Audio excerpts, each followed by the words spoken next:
Hi, Steve.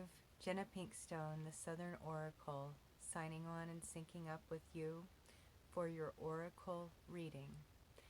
It was aforementioned as a soul journey, and that is what I've been calling these sessions.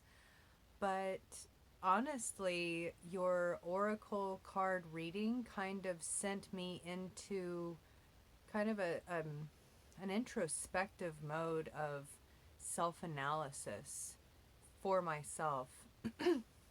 Honestly, this is why I don't like to call myself a psychic.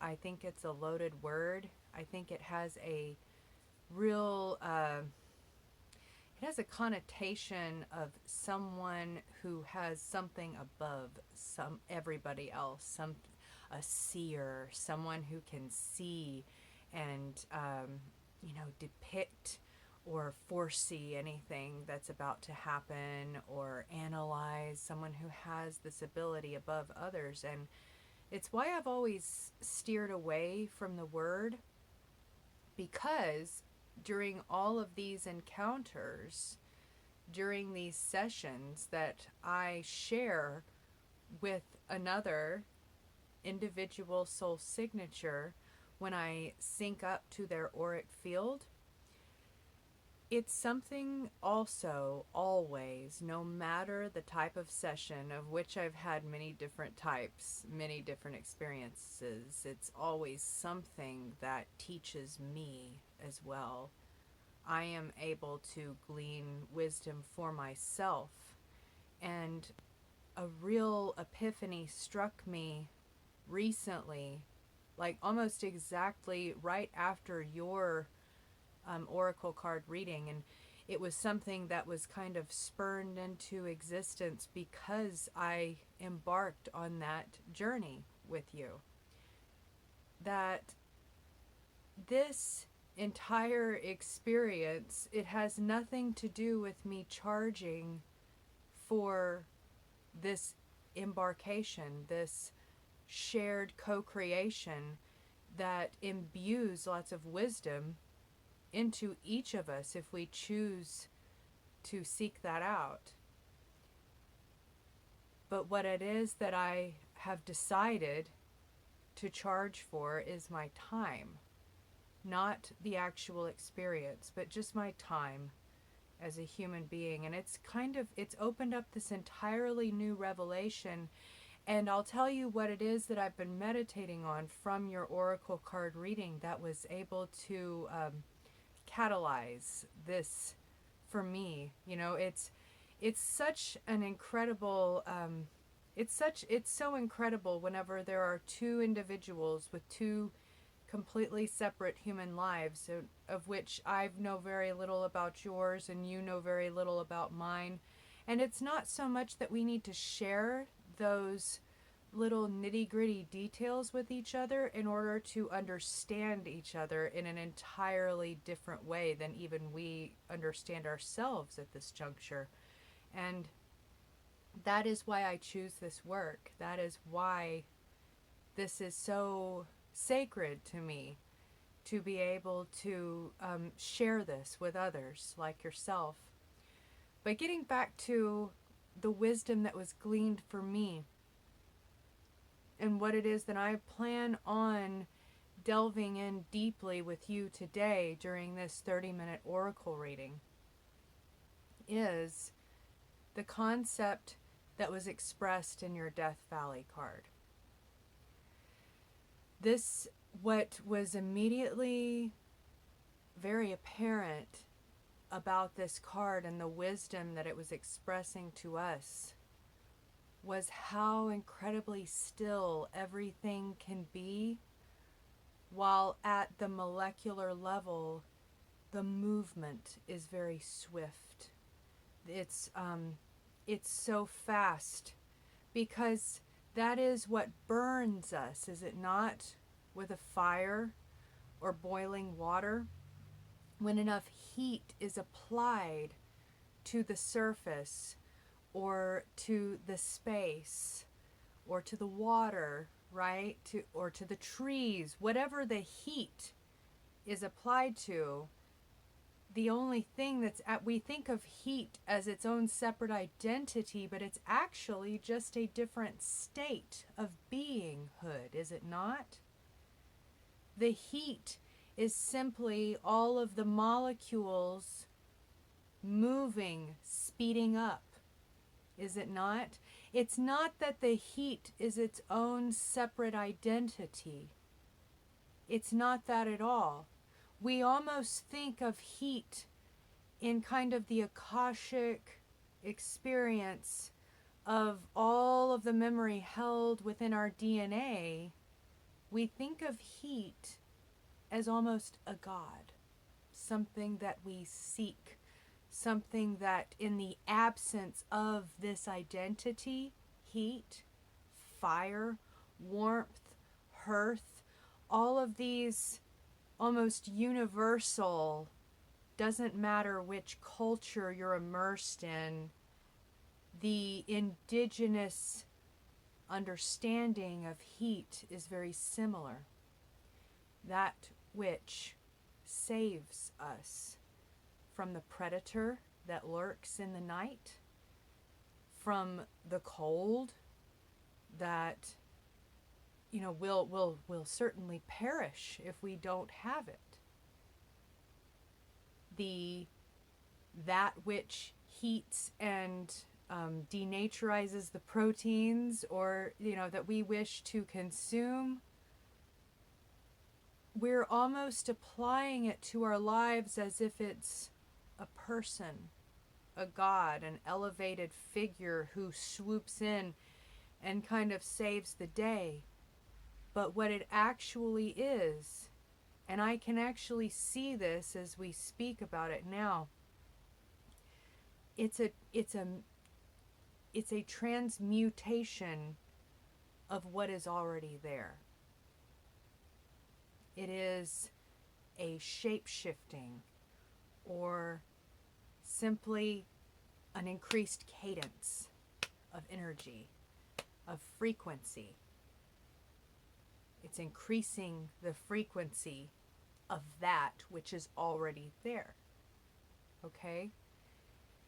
And in this scene of Death Valley, that I was able to transport myself right there. I didn't even have to see it. I could feel it. There was nothing moving around me on the dimensional plane of which I was inhabiting. But every grain of sand, of which there were millions in this desert, every grain of sand, every leaf of a barren shrub that is, of which there were not many, right? Was all, when zoomed in at the molecular level, it was all rapidly ascending, moving, and you can even see kind of the mirage haze over the landscape. You can't see it on an individual level, but there is an element of which you can sense that movement. Are you with me, Steve? Because it's been pretty, it's been blowing my mind pretty much for the last couple of days. This card that came out for you during the Oracle card pull. And it's a place that I've been connecting it with, what I'm able to see. And your Oracle reading / soul journey is turning out to be very different. It's turning out to be conversational. I can already feel the the tone, the rhythm with which this is going. It's almost as if someone is telling a story. Okay? It's almost as if Death Valley has opened up for us as a pop-up book to step into. And I don't know if you're familiar with her, but those like Shelley Duvall fairy tales, like in a way, the setting begins quite cheesy, but in the entire unfolding of what it is to be shared, it, like at the end of the program, you're kind of just like left speechless. Like, I really didn't expect to be blown away by that in the way that I am. So, but there's this storyteller, there is this presence here that is guiding this conversational, and he almost, it is a he almost has this conveyance, you know, this I guess you could say an impression of him that is godly. Okay, it is very godly. He kind of like sits up in the clouds and, like, you know, looks down and might offer some guidance from time to time, but for the most part just kind of stays out of it. But as I say that, this guide of yours shakes his head and kind of like frowns at me, like, don't even go there. It's so I felt like I needed to add that disclaimer about how he seems, how I perceive him as, and how I feel others would perceive him as well. But he does not like that term, and he doesn't want me to use it. Okay? So, moving on, he is unfolding for us this scene of Death Valley. And all of these, every single grain of sand, I'm invited to pick one up and look closely at it. And what I see through this tiny little grain of sand, it's almost like a kaleidoscope of perspective. And each one is individual and unique, like a snowflake. Every single one of them is its own kaleidoscope of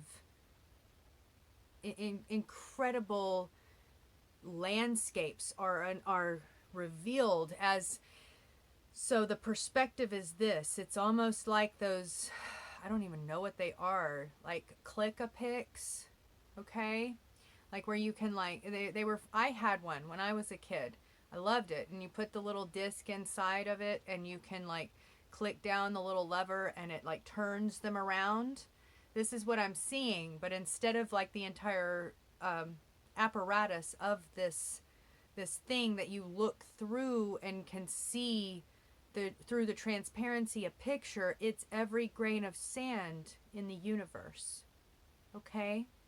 Every grain of sand that I pick up looks different through this hazy mirage of heat and energy and rapid movement and, like, just lots of frequency happening here all around me. But I'm the only one here, and it's absolutely silent. And all that's with me is this heat. But it's everything in the entire world. Okay?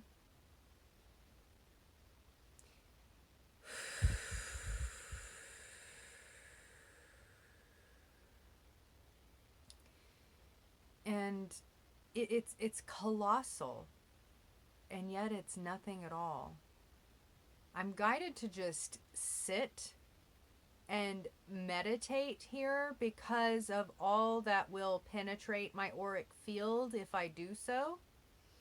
I'm encouraged by your guide. Like, he's like nodding almost in a kind of a sarcastic sort of way. Not sarcastic, but like snarky, okay? Like, yeah, you know, it took you this long to figure this shit out. Excuse my language, but that's kind of like what his expression is telling me here. Like, it took you long enough. So I sit down in this silence, submerged almost. I feel submerged, as if in water. But I'm not in water. There's no water anywhere. It is the desert. It is Death Valley. It is like the driest place on earth. And yet I feel as though, because there is movement all around me, I'm guided to see that there is, in the same way that we are able to see, experience, feel on our skin, and see with our eyes the movement that is water, and how water is in its own right almost kind of a feminine kind of energy, right?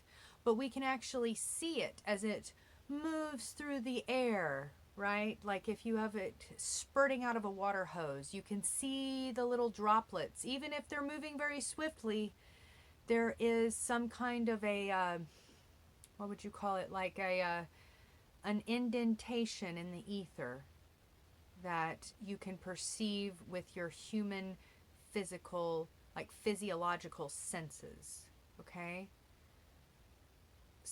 However, I mean, we can sense the same with heat, but we don't. That's something that this guide is showing me as I kind of pick up the little hints and breadcrumbs along the way. Like, this is what is being shared with me. We can feel this energy on our skin. However, it's a far more subtle sensation or perception that we can glean from this. It's far more it's far less obvious as, say, submerging ourselves into a swimming pool and what that feels like as we are enveloped by the presence of this water. However, the difference in that water in and of itself, I'm shown, is more like a like a feminine aspect of receiving. You might have been on that. We were exploring the Japanese man who did all of the work with water and how it receives information. The way that a woman or the female receives the male, right? Like the flower receives the bee. You know, it's kind of like a trivial representation of duality in this universe, but there is something to it. There's something to this type of, energy of receiving and projecting. And whether you want to ascribe the male and female to it, that's an entirely different conversation to debate at another time. But what I am seeing here is that the water is kind of more of that yin energy, and yet it is so much more felt by our human bodies. Whereas the heat or the sun is so much more of that yang energy. Rather than like absorbing and soaking up, it is perpetually emitting in all of these different directions. And there's all of these different frequencies emitting from all of these different grains of sand, so that it's almost as if every single plane, or what I've read about as the auric egg around a human body, these different fields that each one of us is always emitting, whether we are conscious of it or not, and there are multiple layers of it. All of these different frequencies from this heat, from this rapid movement, are able to penetrate these fields so much easier. And if we are able to, but if we move quickly within it, we don't realize that this is happening. However, if we are able to sit still, like this guide has snarkily suggested that I do, we will be able to perceive this happening so much more easily. That is, and I can actually see it, and it's quite a sight to behold. I don't know a painter alive that could paint what it is that I see in my orb of vision here. But it's a single person, and it's almost like one of those like 3D pictures that you post on Facebook, Steve. Those 3D pictures. I'm seeing this scene in that perspective, okay? And it's a person sitting in silence with, that's alone in the middle of the desert, and they are picking up one grain of sand at a time and dropping it right in their palm and sitting with that grain of sand quietly and very still.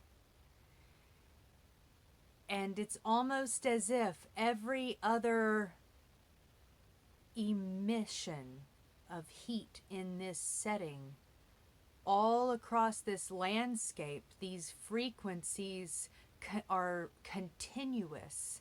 They're continuous for miles, and that frequency and duration makes this energy all the more potent.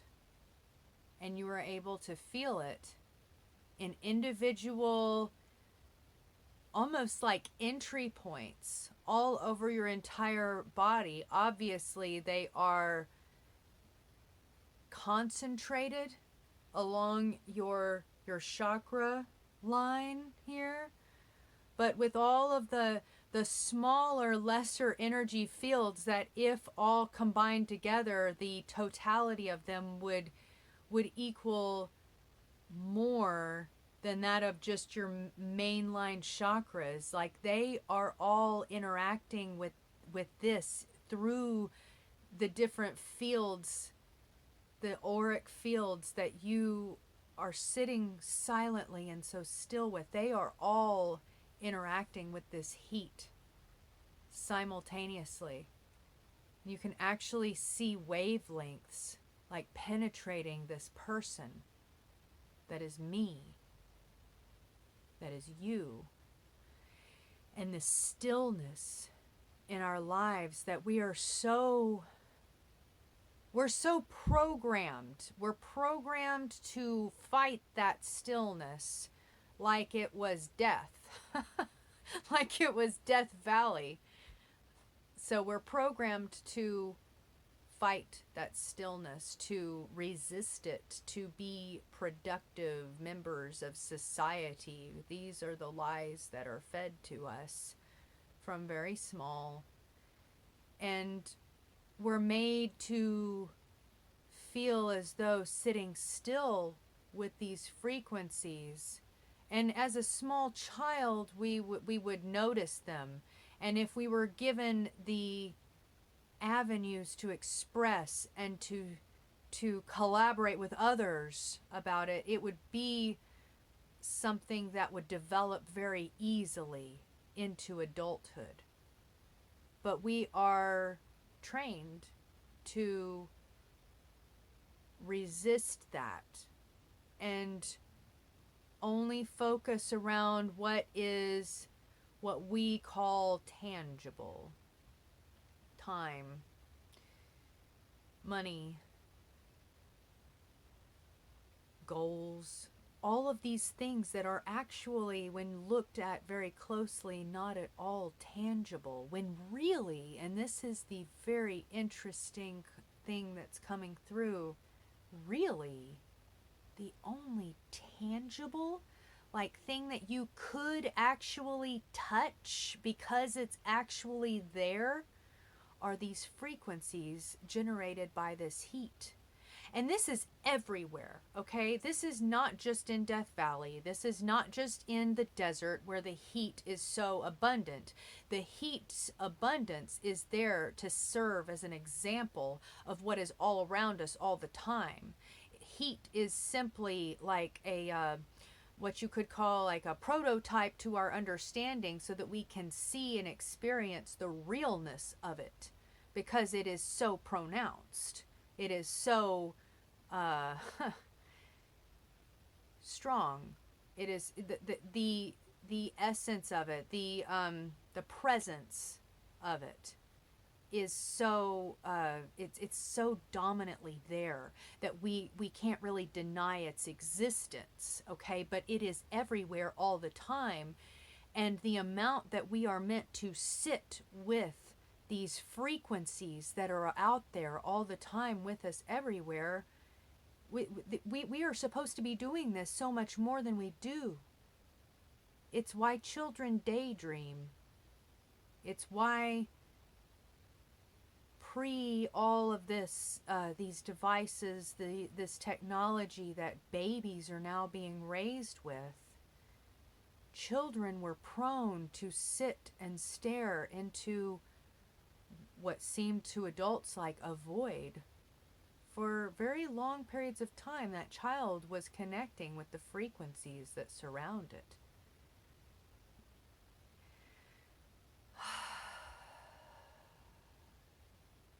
This has provided me with so much wisdom, Steve. So much to ponder. So much to resurface. So much to bring up. In that sometimes our sitting still is actually the most productive that we can be. Not only for ourselves, but for this world that is aching to be understood. And so, but out of purest of intentions, we run like rats on a wheel. Those hamster wheels, we run so hard. We put so much effort. We try to make some impact, to do what it is that's expected of us, to create something worthy of, our legacy before we die. It is this, it's incessant. It's incessant, and it's also, despite the good intentions, despite the hardest efforts, it's also quite insane.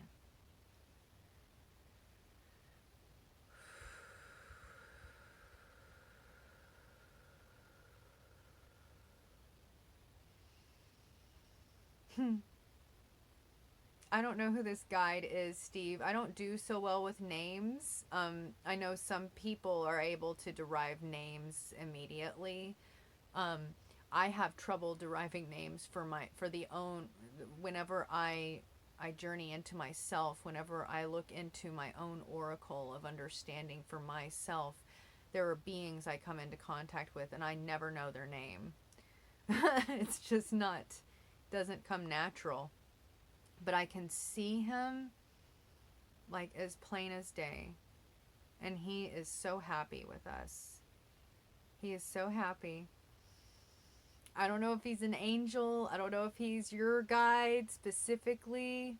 He has basically looks like the prototype of like God up in the sky. I think George Carlin made like this little spoof animation making fun of organized religion. And it was like God in like this white robe with this like white hair and this white beard, and like he just that was the image. And that's who this dude looks like. He looks a lot like him, but he's huge. He's like a giant on this landscape. And it's cool because we're standing in Death Valley and I can see him in the distance. He's like 1,000 miles away. You know how in the desert you can see 1,000 miles away? Like you can actually see how far that is. Whereas if you were in any other landscape, you wouldn't be able to see that far. You wouldn't be able to, like the landscape would get in the way of your sight, of your plane of vision. I can see him, and he is standing at the foot of these mountains, okay? And it's almost like once you realize this about the desert, once you go to that extreme of this heat that is so powerful, so potent, that it just like It kills everything. Not that everything is dead in the desert. I know there's animals and there's plants, but you know what I'm saying. The range of life is diminished because the powerful frequency of this energy that is so present all the time, it's so overwhelming that most things can't exist here.